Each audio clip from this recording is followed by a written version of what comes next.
सवाल पूछा हाँ। तो स्मृति ईरानी जी जिस तरीके से ब्लैकमेल कर रही थी लोकतंत्र के चौथे स्तंभ को, अब पत्रकार तो पूछेंगे ही ना कि 13 रुपये किलो चीनी क्यों नहीं मिल रहा, हाँ।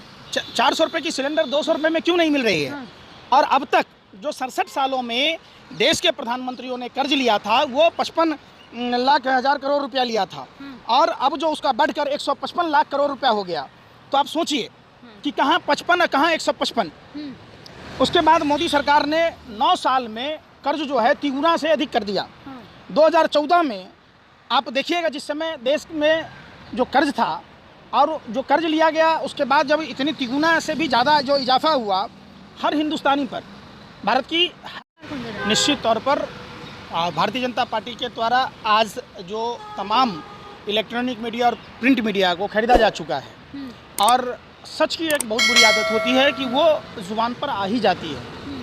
पत्रकारों ने जब सवाल पूछा तो स्मृति ईरानी जी जिस तरीके से ब्लैकमेल कर रही थी लोकतंत्र के चौथे स्तंभ को, अब पत्रकार तो पूछेंगे ही ना कि 13 रुपये किलो चीनी क्यों नहीं मिल रहा, 400 रुपये की सिलेंडर 200 रुपये में क्यों नहीं मिल रही है। और अब तक जो 67 सालों में देश के प्रधानमंत्रियों ने कर्ज लिया था वो 55 लाख हजार करोड़ रुपया लिया था, और अब जो उसका बढ़कर 155 लाख करोड़ रुपया हो गया। तो आप सोचिए कि कहाँ 55 और कहाँ 155। उसके बाद मोदी सरकार ने 9 साल में कर्ज जो है तिगुना से अधिक कर दिया।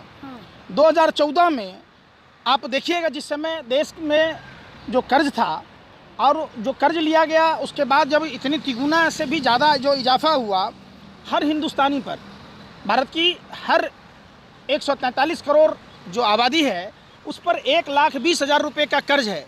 लेकिन इसका फ़ायदा देश के गरीबों को ना देकर सिर्फ देश के पूंजीपतियों को दिया गया। तो लोग सवाल पूछेंगे। लेकिन पंकज जी, आप लोग लगातार कहते थे स्मृति ईरानी नजर नहीं आ रही हैं, कहाँ है ये नहीं पता है, चुप है, बोल नहीं रही हैं। अब पत्रकार को धमका तो स्मृति ईरानी जी बताएं ना कि देश के 50% आबादी पर मात्र 3% संपत्ति है, लेकिन जीएसटी का कुल 64% भुगतान देश की वही 50% आबादी जिसके पास 3% संपत्ति है वो भुगतान कर रही है। आखिर क्यों? अमीरों से क्यों नहीं लिया जा रहा? तो स्मृति ईरानी जी के पास में कोई जवाब नहीं है, और स्मृति ईरानी जी क्या पूरे भाजपा का कैबिनेट भागता फिरता है। जवाब तो दिया है ना कि आपके साहिब से बात करूंगी मैं। क्या साहब से बात करेंगे? बताएंगे स्मृति ईरानी जी कि दुनिया का सबसे महंगा रसोई गैस भारत में मिलता है, और विश्व का तीसरा सबसे महंगा पेट्रोल भारत में क्यों मिलता है? जो बहुत हुई महंगाई की मार, अब की बार भाजपा सरकार सिलेंडर लेकर घूमती थी। तो ये सवाल पूछता है भारत और इन लोगों पर थूकता है भारत। लेकिन आपने देखा नहीं कल नवभारत टाइम्स में किस तरीके से महिला के साथ झड़प हुई है बीच डिबेट में? कहाँ? Navbharat times news channel. किससे?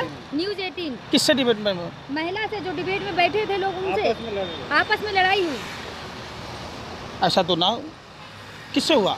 आपस में डिबेट चल रही थी, डिबेट के बीच में आपस में लड़ाई स्टार्ट हो गई। देखिए, जानबूझकर ये माइंड कंट्रोल करने का काम किया जाता है। कैसे लोगों को भ्रमित किया जाए,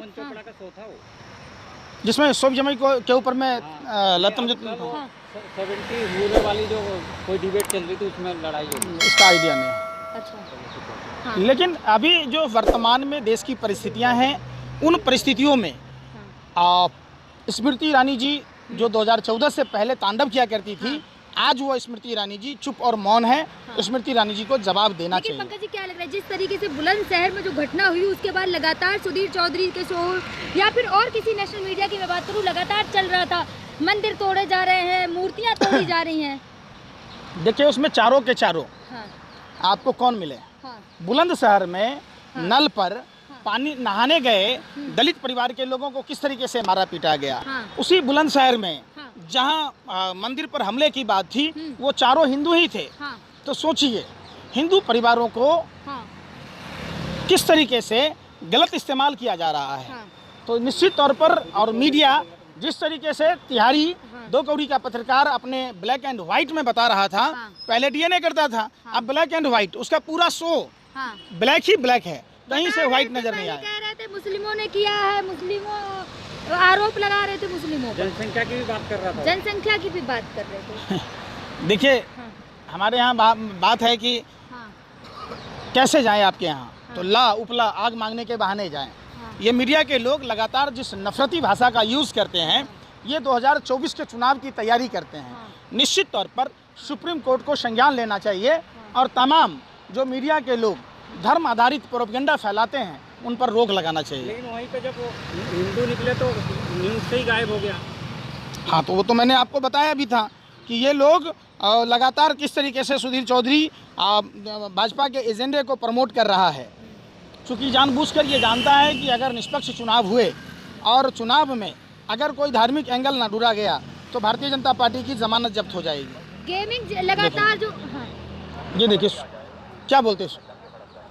लेकिन मंदिर पर अगर हमला हो जाए तो हमारे देश में चर्चा तक और बड़े दुख की बात है। 31/1 और पुलिस वाले क्या कह रहे हैं? हाँ। सबसे बड़ा बात है, जिस बीफ एक्सपर्ट को लेकर मॉब लिंचिंग होती है, हाँ। तो बीफ एक्सपर्ट में भारत नंबर 1 कैसे बना? मोदी जी प्रधानमंत्री है 9 साल से, गाय को राष्ट्रीय पशु घोषित क्यों नहीं करते? बीफ एक्सपर्ट पर पाबंदी क्यों नहीं लगाते? लगातार सुधीर शर्मा का शो या फिर और भी मैं मीडिया की बात करूं, लगातार लव जिहाद या फिर कहीं ना कहीं मुस्लिमों को लेकर जो धारणा है, इनकी धारणा मुस्लिमों को लेकर नहीं है। हाँ। इनकी धारणा देश में नफरत फैलाना है। हाँ। कैसे भारत की 143 करोड़ आबादी को हाँ। आपस में बांटने का है। हाँ। नहीं तो एक बात बताइए, हाँ। चिराग तले अंधेरा, हाँ। सुब्रमण्यम स्वामी के घर जाते हाँ। तो लव जिहाद का असली कारण नजर आता। हाँ। अगर ये इसके शाहनवाज हुसैन के घर जाते तो लव जिहाद नजर आता। हाँ। मुख्तार अब्बास नकवी के घर, रामलाल जो इनके जनरल सेक्रेटरी हैं, जो आरएसएस से जुड़े हुए थे, उनकी भतीजी ने किस तरीके से शादी की है, तो ये सारे चीज़ें लव जिहाद भाजपा में है। क्या पहले लग रहा है लगातार अगर कोई दिल्ली में अगर मैं बात करूं श्रद्धा मर्डर केस हो तो लगातार लव जिहाद की बात आती है, लेकिन वही मुंबई में आपने देखा होगा जिस तरीके से कि जो 100 टुकड़े किए, फिर कुत्तों को भी खिलाया गया बॉयल करके। देखिए, श्रद्धा मर्डर केस में जिस लड़के का नाम आया, हाँ। वो कोई मुस्लिम लड़का नहीं था। हाँ। आपको भी पता है। हाँ। दूसरे धर्म का है। हाँ। लेकिन उसको मुसलमान बनाकर हाँ। हिंदुस्तान की आवाम को नफरत परोसना जो मीडिया का एजेंडा है, जो भाजपा आरएसएस का एजेंडा है, उसको पूरा कर रही थी ये देश की इलेक्ट्रॉनिक मीडिया।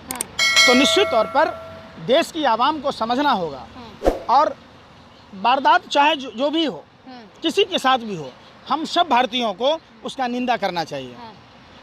लेकिन क्या लग रहा है, जितना प्रेम अगर लव जिहाद की कहीं बात आती तो मीडिया में दिखाया जाता है अगेन एंड अगेन। मीडिया में सच्चाई नहीं दिखाई जाती। सुनने में आता है कि बाबा बागेश्वर की बहन भी शायद मुसलमान से शादी की हुई है। हाँ। तो क्या उनके बारे में नहीं दिखा देना चाहिए? नहीं दिखाया गया मीडिया। क्यों नहीं दिखाया गया? हाँ। उन्होंने खुद बोला अपनी मर्जी से किया ना बाबा बागेश्वर। भाई फिर वही बात, मित्र है। तो वही बात है ना कि हिंदुस्तान में और भी लड़कियां हैं जो अपनी मर्जी से शादी करती है, चाहे वो इंटरकास्ट में मैरिज करें या इंटर रिलीजन शादी करें, तो उसमें कोई सवाल ही नहीं है ना।